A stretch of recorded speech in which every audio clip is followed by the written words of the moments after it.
Hi dear friends, welcome to Kerala Mectech. Kerala മെക്ടെക്കിലേക്ക് എല്ലാവർക്കും സ്വാഗതം. ഞാൻ ഇന്നൊരു വണ്ടിയുടെ മൗണ്ടിങ് മാറിക്കൊണ്ടിരിക്കുകയായിരുന്നു. അപ്പം ഈ മൗണ്ടിങ്ങിനെ കുറിച്ച് ഒരുപാട് ആൾക്കാർ കുറേ ചോദ്യങ്ങൾ ചോദിച്ചിരുന്നു. അത് പെട്ടെന്ന് എൻ്റെ ശ്രദ്ധയിൽപ്പെട്ടു. അപ്പം മൗണ്ടിങ് നമ്മൾ എപ്പം മാറണം, എത്ര കിലോമീറ്റർ ഓടുമ്പോൾ മാറണം, അല്ലെങ്കിൽ ഏതൊക്കെ കണ്ടീഷനിൽ മൗണ്ടിങ് ഡാമേജസ് വരാം, എങ്ങനത്തെ ഒരു അവസ്ഥയിലാണ് നമുക്ക് മൗണ്ടിങ് മാറേണ്ടതെന്ന് പലരും ചോദിക്കാറുണ്ട്. എന്ത് കോസ്റ്റ് വരും? പല വണ്ടിക്കും പല കോസ്റ്റാണ്. കോസ്റ്റിൻ്റെ കാര്യത്തിൽ ഇപ്പോൾ ഒന്നും പറയാൻ പറ്റത്തില്ല. പല വണ്ടിക്കും പല മാനുഫാക്ചറിങ് ഉണ്ട്, പല മേക്ക് ആൻഡ് മോഡലുണ്ട്, പല റേറ്റുകളാണ് വരുന്നത്. പക്ഷേ ഇത് ഏതൊക്കെ സിറ്റുവേഷനിൽ മാറണം? ഇത് പൊട്ടിയാൽ മാത്രം മാറിയാൽ മതിയോ, അല്ലാത്തപ്പം വൈബ്രേഷൻ വരുമ്പോൾ മാറണോ, എങ്ങനെ മാറണം എന്നുള്ളത് ഒരുപാട് ആൾക്കാർ ചോദിക്കാറുണ്ട്. അപ്പോൾ എന്താണ് ഈ എഞ്ചിൻ മൗണ്ടിങ്ങിൻ്റെ ഉപയോഗം അല്ലേ? ഇതിൻ്റെ പേര് പോലെ തന്നെ എഞ്ചിനെ മൗണ്ട് ചെയ്ത് നിർത്തിയേക്കുന്ന, അല്ലെങ്കിൽ എഞ്ചിനെ ഹോൾഡ് ചെയ്ത് നിർത്തിയേക്കുന്നതാണ് എഞ്ചിൻ മൗണ്ടിങ്. ശരിക്കും എഞ്ചിൻ മൗണ്ടിങ് എന്ന് മാത്രം കോമൺ ആയിട്ട് നമ്മൾ പറയുന്നാലും എഞ്ചിൻ മൗണ്ട്, ട്രാൻസ്മിഷൻ മൗണ്ട്, അങ്ങനെ ലോവർ മൗണ്ട്, അപ്പർ മൗണ്ട്, അങ്ങനെ ആ രീതിയിലാണ് വരുന്നത്. ചില വണ്ടികൾക്ക് 3 ഉണ്ടാവും, ചില വണ്ടികൾക്ക് 4 ഉണ്ടാവും. അപ്പം എല്ലാവരുടെയും ഒരു ധാരണ എന്ന് പറഞ്ഞു കഴിഞ്ഞാൽ ഇത് എഞ്ചിനെ ഹോൾഡ് ചെയ്ത് നിർത്തിയേക്കുന്ന ഒരു ഡിവൈസാണ് ഈ മൗണ്ടിങ് എന്ന് പറയുന്നത്. പക്ഷേ അത് മാത്രമല്ല, ഇത് എഞ്ചിനെ ഹോൾഡ് ചെയ്ത് നിർത്തുക മാത്രമല്ല, ഇത് വൈബ്രേഷനെ ഡാമ്പ് ചെയ്യാനുള്ള കപ്പാസിറ്റി ഇതിനുണ്ട്. വൈബ്രേഷൻ ഇത് അബ്സോർവ് ചെയ്യുകയാണ് ചെയ്യുന്നത്.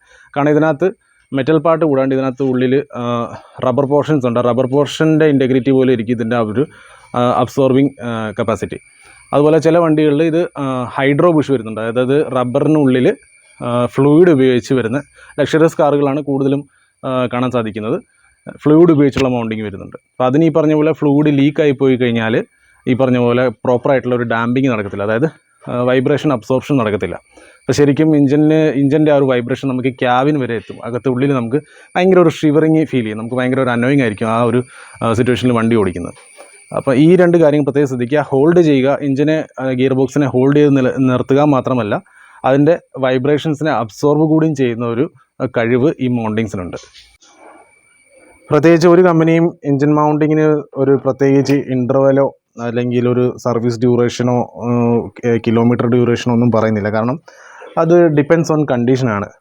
പലരും പല രീതിയിലാണ് യൂസ് ചെയ്യുന്നത്, പല ടെറൈനിലാണ് വണ്ടി ഓടുന്നത്. അതനുസരിച്ച് ചിലർക്ക് നേരത്തെ മാറേണ്ടി വന്നേക്കാം, ചിലർക്ക് ഒരുപാട് കാലം മൗണ്ടിങ് ഓടിയെന്നും ഇരിക്കാം. പക്ഷെ ജനറലി ഇതിനെക്കുറിച്ചൊരു മിഥ്യാധാരണയുണ്ട്. അതായത് മൗണ്ടിങ് പൊട്ടിയാൽ മാത്രം എഞ്ചിൻ മൗണ്ടിങ് മാറേണ്ട ആവശ്യമുള്ളൂ, അല്ലെങ്കിൽ മാറേണ്ടതായിട്ടില്ല എന്നൊക്കെ ഒരു ധാരണകളുണ്ട്. അപ്പോൾ അത് ഒഴിവാക്കാൻ വേണ്ടിയിട്ടാണ് പലപ്പോഴും എഞ്ചിൻ മൗണ്ടിങ് വീക്കായി കഴിയുമ്പോഴത്തേക്ക് നമുക്കൊരു 60 കിലോമീറ്റർ 70 കിലോമീറ്ററൊക്കെ റേഞ്ചിൽ പോയാൽ പോലും, 5th ഗിയറിൽ പോയാൽ പോലും നമുക്ക് ഭയങ്കരമായിട്ടൊരു ഷിവറിങ് ഫീൽ ചെയ്യും. പൊട്ടിയ മൗണ്ടിങ് ആണെങ്കിൽ എഞ്ചിൻ ഭയങ്കരമായിട്ട് വൈബ്രേറ്റ് ചെയ്ത് ഫസ്റ്റിലും റിവേഴ്സിലൊക്കെ ഇട്ട് വണ്ടി നമ്മൾ എടുക്കുമ്പോൾ ഭയങ്കരമായിട്ട് വൈബ്രേഷൻ നമുക്ക് ഫീൽ ചെയ്യും, എന്തോ കിടന്ന് അടിക്കുന്ന പോലെയൊക്കെ ഫീൽ ചെയ്യും. പക്ഷേ മൗണ്ടിങ് പൊട്ടിയിട്ടില്ലാത്തൊരു സിറ്റുവേഷൻ ആണെങ്കിൽ ഈ ഒരു 60 കിലോമീറ്റർ അല്ലെങ്കിൽ 70 കിലോമീറ്റർ റേഞ്ചിൽ നമ്മൾ വണ്ടി ഓടിച്ചുകൊണ്ടിരിക്കുമ്പം ഒരു ഭയങ്കര ഷിവറിങ് ആയിരിക്കും നമുക്ക് ഫീൽ ചെയ്യുക. അപ്പം ആ ഒരു സിറ്റുവേഷൻ ആർക്കെങ്കിലും പല കാര്യങ്ങൾ ചെയ്ത് നോക്കിയിട്ടും സംഗതി റെക്ടിഫൈ ചെയ്യാണ്ട് വന്നിട്ടുണ്ടെങ്കിൽ മൗണ്ടിങ് ഉറപ്പായിട്ടും ചെക്ക് ചെയ്യുക. ഇത് ഒരു കെ സീരീസ് വാഗണറാണ്. ഇതിന് 3 മൗണ്ടിങ് ആണ് വരുന്നത്. ഇപ്പോൾ ഒരു മൗണ്ടിങ് നമ്മൾ എഞ്ചിൻ്റെ റൈറ്റ് സൈഡ് മൗണ്ടിങ് അല്ലെങ്കിൽ ടോപ്പ് മൗണ്ടിങ് എന്ന് പറയാം. ഇത് നമ്മൾ ഓൾറെഡി റീപ്ലേസ് ചെയ്ത് കഴിഞ്ഞു. അടുത്ത നമ്മളിവിടെ അയച്ചു വെച്ചിട്ടുണ്ട്. ബാറ്ററിയുടെ ഒക്കെ അടിയിൽ അതിൻ്റെ ട്രേ ഒക്കെ മാറ്റിയതിന് ശേഷം നമുക്കിവിടെ ഒരു ട്രാൻസ്മിഷൻ മൗണ്ടിങ് കാണാം, അത് അയച്ചു വെച്ചിട്ടുണ്ട്. ബാക്കിൽ അടിഭാഗത്തായിട്ടൊരു ലോവർ മൗണ്ടിങ് ഉണ്ട്.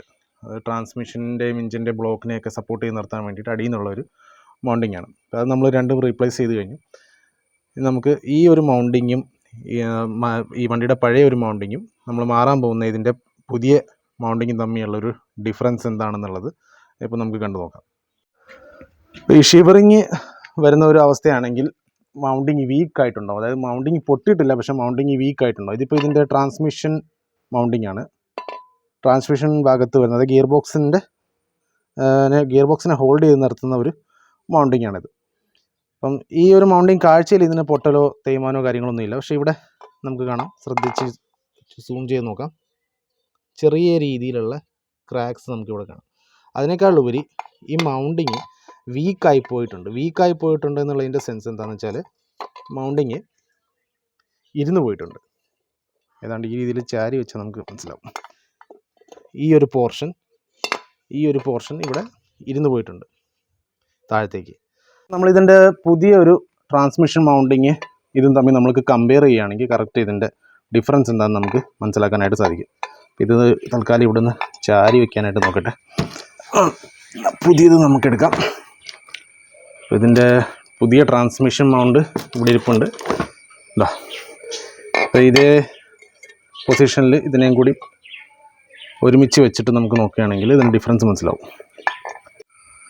ഇവിടെ നമുക്ക് ഈ റൈറ്റ് സൈഡിൽ കാണുന്ന പുതിയ ട്രാൻസ്മിഷൻ മൗണ്ടിങ്ങും ലെഫ്റ്റ് സൈഡിൽ കാണുന്നത് പഴയ ട്രാൻസ്മിഷൻ മൗണ്ടിങ്ങാണ്. അപ്പോൾ ഇത് തമ്മിലുള്ള ഡിഫറൻസ് നമുക്ക് കാണാം. ഈ ഗ്യാപ്പ് ഉണ്ടോ, ഈ ഗ്യാപ്പ് ഇവിടെ കൂടി, പഴയതിന് പുതിയതിന് ഗ്യാപ്പ് കുറവാണ്. അതേപോലെ ലോവർ പോർഷനിൽ ഇവിടെ ഇത്രയും ഗ്യാപ്പുണ്ട്, ഇവിടെ ഒട്ടും ഗ്യാപ്പില്ല. ഇവിടെ നമുക്ക് ഏതാണ്ട് ഒരു വിരൽ ഉള്ളിൽ കയറി പോകുന്ന വിധത്തിൽ ഗ്യാപ്പുണ്ട്, കണ്ടോ. എന്നാൽ ഇവിടെ ഒട്ടും ഗ്യാപ്പില്ല. അതായത് ഈ ഒരു സംഭവം, ഈ മൗണ്ടിങ്ങിൻ്റെ ഈ ഒരു റബ്ബർ പോർഷൻ താഴത്തേക്ക് ഇങ്ങനെ ഇരുന്ന് പോയിട്ടുണ്ട്. രണ്ടും തമ്മിൽ നമ്മൾ കമ്പയർ ചെയ്താൽ നമുക്ക് മനസ്സിലാക്കാനായിട്ട് സാധിക്കുന്ന ഒരു കാര്യമാണത്. പല രീതിയിലുള്ള ഡ്രൈവിംഗ് സിറ്റുവേഷൻ, ഡ്രൈവിംഗ് ഹാബിറ്റ്സ്, അതേപോലെ തന്നെ കാലപ്പഴക്കത്തിൻ്റെ ഭാഗമായിട്ട് ഓട്ടോമാറ്റിക്കലി ഇത് ഇങ്ങനെ ഇരുന്ന് പോകുന്നതാണ്. പഴകിയിട്ട് ആ ഒരു ഇതിൻ്റെ അബ്സോർവിങ് കപ്പാസിറ്റി മെല്ലെ മെല്ലെ ഡൗൺ ആയി അതിൻ്റെ ഒരു റബ്ബറിൻ്റെ ഒരു സ്ട്രെങ്ത് കുറഞ്ഞ് റബ്ബർ താഴത്തേക്ക് ഇരുന്ന് പോവുകയാണ് ചെയ്യുന്നത്. അപ്പോൾ ഇവിടെ മൗണ്ടിങ് പൊട്ടിയിട്ടില്ല, പക്ഷേ മൗണ്ടിങ് മാറേണ്ടതായിട്ടുണ്ട്. പലപ്പോഴും ആൾക്കാർ ചോദിക്കും, എൻ്റെ വണ്ടിയുടെ എഞ്ചിൻ മൗണ്ടിങ് പൊട്ടിയിട്ടുണ്ടായിരുന്നില്ല, പക്ഷേ മാറാനായിട്ട് റെക്കമെൻഡ് ചെയ്തു, എന്താ ചെയ്യേണ്ടത്, മാറണോ? അപ്പം ഇതിൻ്റെ കാരണം ഇതാണ്. പൊട്ടിയിട്ടുണ്ടെങ്കിലെങ്കിലും ഈ സംഭവം മൗണ്ടിങ് വീക്കായി പോയി കഴിഞ്ഞ് കഴിഞ്ഞാൽ നമ്മുടെ വണ്ടിയിൽ ഭയങ്കരമായിട്ടത് കാര്യമായിട്ട് തന്നെ നമുക്ക് എഫക്റ്റ് ചെയ്യും. വൈബ്രേഷൻ പ്രോപ്പറായിട്ട് അബ്സോർവ് ചെയ്യാതെ നമുക്ക് ഉള്ളിൽ ഭയങ്കരമായിട്ടൊരു ബുദ്ധിമുട്ട് ഫീൽ ചെയ്യും. ഒരു ഹമ്മിങ് നോയ്സും വൈബ്രേഷൻ എല്ലാം നമുക്ക് ഉള്ളിൽ ഫീൽ ചെയ്യും. അപ്പോൾ തീർച്ചയായിട്ടും അങ്ങനത്തെ ഒരു സിറ്റുവേഷൻ ഉണ്ടെങ്കിൽ എല്ലാ മൗണ്ടിങ്സും ചെക്ക് ചെയ്ത് മാറേണ്ട മൗണ്ടിങ്സ് എല്ലാം മാറുകയാണെങ്കിൽ ആ ഒരു പ്രോബ്ലം ഇവിടെ സോൾവ് ആവുന്നതാണ്. ഒന്നും കൂടി കാണിച്ചു തരാം, ഡിഫറൻസ് കണ്ട് മനസ്സിലാക്കുക. Old mounting, new mounting. ഈ രണ്ട് മൗണ്ടിങ് പോലെ തന്നെ ഇതിൻ്റെ എഞ്ചിൻ്റെ ഭാഗത്ത് വരുന്ന എ മൗണ്ടിങ് അല്ലെങ്കിൽ top mount, engine top mount അല്ലെങ്കിൽ RHS side, right side mount എന്നൊക്കെ അറിയുള്ളൂ. ഇതിൻ്റെ ഈ ഒരു പോർഷൻ ഇവിടെ ഗ്യാപ്പ് കുറവാണ്, കണ്ടോ. ഇവിടെ ഗ്യാപ്പ് കൂടി, ഇവിടെ ഗ്യാപ്പ് തീരെ ഇല്ലാണ്ടായത്. അതായത് മൗണ്ടിങ് വീക്കായിട്ടുണ്ട്, താഴത്തേക്ക് ഇരുന്ന് പോയിട്ടുണ്ട്. അപ്പോൾ ഇതാണ് ഇതിൻ്റെ മൂന്നാമത്തെ മൗണ്ടിങ്. അതായത് എഞ്ചിൻ്റെ ലോവർ പോർഷനിൽ വരുന്ന മൗണ്ടിങ് ആണിത്, അടിഭാഗത്തായിട്ട് വരുന്ന മൗണ്ടിങ് ആണ്. അപ്പോൾ ഇത് കാഴ്ചയിൽ ഗ്യാപ്പും കാര്യങ്ങളൊന്നുമില്ല, പക്ഷേ ഇത് പൊട്ടിയിട്ടുണ്ട്. ഈ ഭാഗത്തായിട്ട് വിണ്ട് പൊട്ടിയിട്ടുണ്ട്. എല്ലാവർക്കും കാണുമെന്ന് പ്രതീക്ഷിക്കുന്നു. ഈ ഭാഗത്തായിട്ട് ഇത് വിണ്ട് പൊട്ടിയിട്ടുണ്ട്. അപ്പം പലപ്പോഴും മൗണ്ടിങ്സ് കാഴ്ചയിൽ കുഴപ്പമൊന്നും ഉണ്ടാവില്ല, പക്ഷേ ഒന്നില്ല വീക്കായി പോയിട്ടുണ്ടാവും, അല്ലെങ്കിൽ പൊട്ടിപ്പോയിട്ടുണ്ടാവും. ഇത് ഭയങ്കരമായിട്ട് അമിതമായി വൈബ്രേഷൻ വന്ന് ഉള്ളിൽ ശരിക്കും ജർക്കിംഗ് ഒക്കെ ഫീൽ ചെയ്ത് തുടങ്ങിയപ്പം നമ്മൾ ചെക്ക് ചെയ്യുമ്പോഴാണ് ഈ 3 മൗണ്ടിങ്സ് മാറേണ്ടതായിട്ടുണ്ടെന്നുള്ളത് മനസ്സിലായത്. അങ്ങനെ ഇത് 3 നമ്മൾ റീപ്ലേസ് ചെയ്തിട്ടുണ്ട്. ഇത് മാറിയാൽ വണ്ടി നല്ല സൈലൻ്റ് ആവും, ഉള്ളിൽ വൈബ്രേഷനും കാര്യങ്ങളൊന്നും ഫീൽ ചെയ്യത്തില്ല. അത്യാവശ്യം എഞ്ചിനെ ഹോൾഡ് ചെയ്യാനും പറ്റും. നല്ല രീതിയിൽ എഞ്ചിൻ്റെ ഗിയർ ബോക്സിൻ്റെ ഒക്കെ ഒരു ഷിവറിങ്ങും ഷെയ്ക്കൊന്നും ക്യാബിനിലേക്ക് വരാതിരുന്നുള്ളൂ. അപ്പോൾ നമുക്ക് എഞ്ചിൻ മൗണ്ടിങ്സിനെ കുറിച്ചുള്ള ഡൗട്ട്സും കാര്യങ്ങളെല്ലാം ഈ വീഡിയോയിലൂടെ ക്ലിയർ ആയെന്ന് ഞാൻ പ്രതീക്ഷിക്കുന്നു.